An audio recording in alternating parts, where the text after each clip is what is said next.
Nama saya Utari Sagita, NPM 20153100573, kelas 5 Rek 2 Klaster 2C, Program Studi Manajemen, dosen pengampu Ibu Maya Maciasari MSI.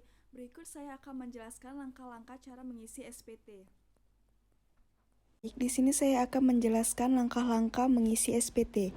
Yang pertama, buka situs https://djponline.paja.go.id, lalu masukkan NPWP, lalu pilih masukkan passwordnya, lalu masukkan juga kode keamanan, lalu klik login, lalu pilih layanan e-filing, lalu pilih atau klik buat SPT. Langkah selanjutnya, kalian ikuti panduan pengisian e-filing. Di situ ada beberapa pertanyaan. Apakah Anda menjalankan usaha atau pekerjaan bebas? Kalian boleh pilih jawaban tidak. Yang kedua, apakah kamu seorang suami atau istri yang menjalankan kewajiban perpajakan terpisah atau pisah harta? Kalian boleh pilih jawaban tidak. Yang ketiga, apakah penghasilan bruto yang diperoleh selama setahun kurang dari 60 juta? Kalian boleh pilih jawaban tidak. Yang keempat, kamu dapat menggunakan formulir 170S, pilih formu yang akan digunakan. Jika sudah tahu caranya, kalian bisa langsung memilih pilih jawaban dengan panduan. Jika memilih dengan panduan, lalu kalian klik SPT 1770S dengan panduan. Selanjutnya, kita akan isi data formulir sesuai dengan gambar berikut.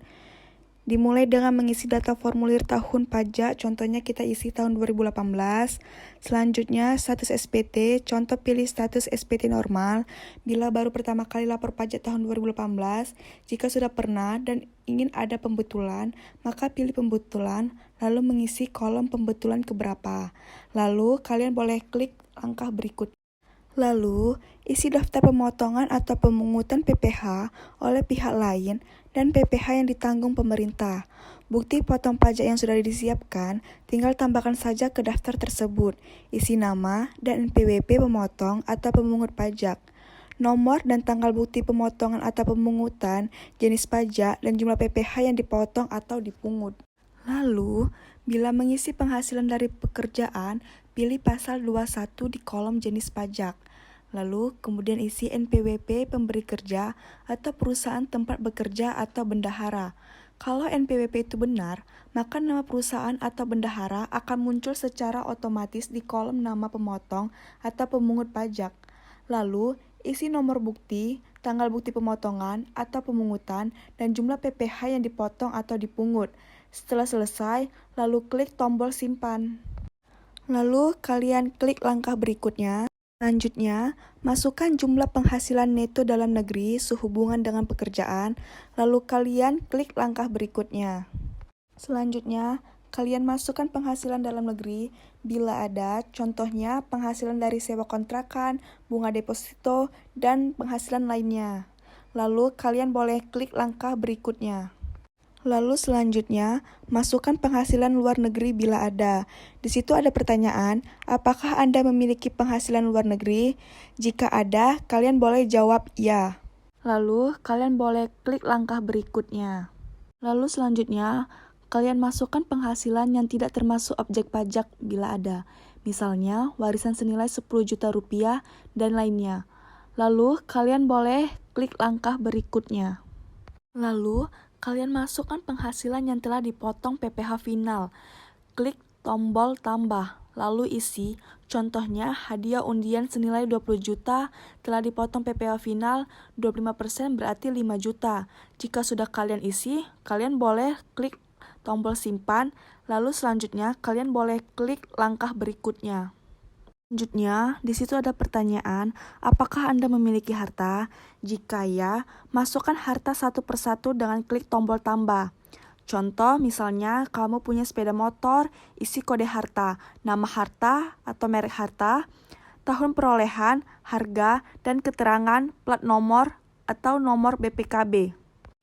Jika sudah pernah mengisi daftar harta di e-filing, dapat menampilkan lagi dengan klik harta pada SPT tahun lalu.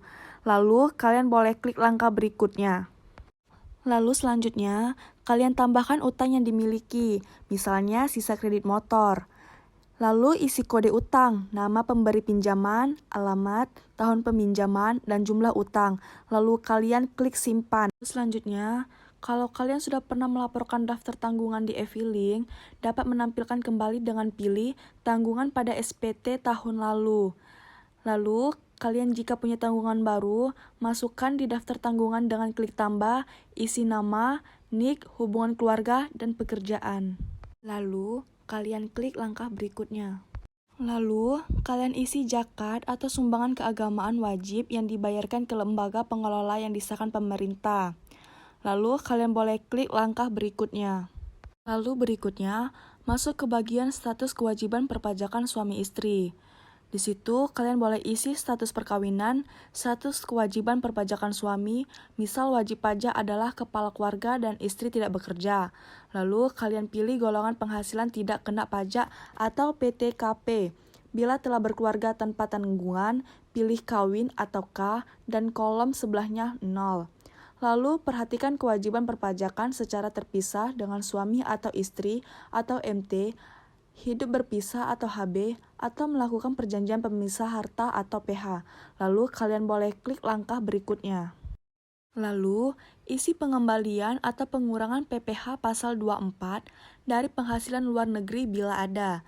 Lalu, kalian boleh klik langkah berikutnya. Lalu, kalian isi pembayaran PPh pasal 25 dan pokok SPT PPh pasal 25 bila ada. Jika tidak ada, kosongkan saja dan kalian boleh klik langkah berikutnya. Lalu selanjutnya, kalian masuk ke bagian perhitungan pajak penghasilan atau PPh.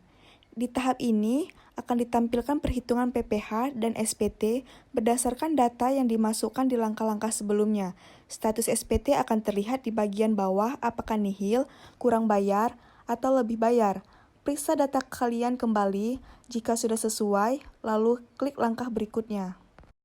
Lalu di bagian selanjutnya, jika SPT kurang bayar, akan muncul pertanyaan, sudahkah kamu melakukan pembayaran? Jika belum, kalian klik jawaban belum. Lalu, jika sudah membayar, klik jawaban sudah. Kemudian kalian masukkan nomor transaksi penerimaan negara atau NTPN dan tanggal bayar sesuai bukti pembayaran. Bila tidak memiliki kewajiban PPh pasal 25, kalian boleh klik langkah berikutnya. Lalu, di situ ada tahapan selanjutnya yaitu konfirmasi. Muncul pertanyaan yang harus dijawab dengan klik setuju atau agree. Lalu, kalian boleh klik langkah berikutnya. Lalu selanjutnya, muncul ringkasan SPT dan pengambilan kode verifikasi. Kalian boleh klik tulisan di sini untuk mengambil kode verifikasi tersebut. Lalu, beri jawaban atas pertanyaan pengiriman kode verifikasi lewat email atau nomor ponsel. Lalu, kalian boleh cek email atau nomor ponsel, lalu masukkan kode verifikasi di kolom SPT. Lalu selanjutnya, klik kirim SPT. Nah, SPT Anda telah diisi dan dikirim. Silahkan buka email Anda, bukti penerimaan elektronik BPE SPT Anda telah dikirim.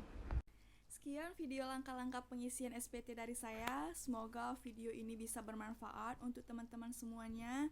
Dan terima kasih sudah menonton video saya. Sampai jumpa kembali.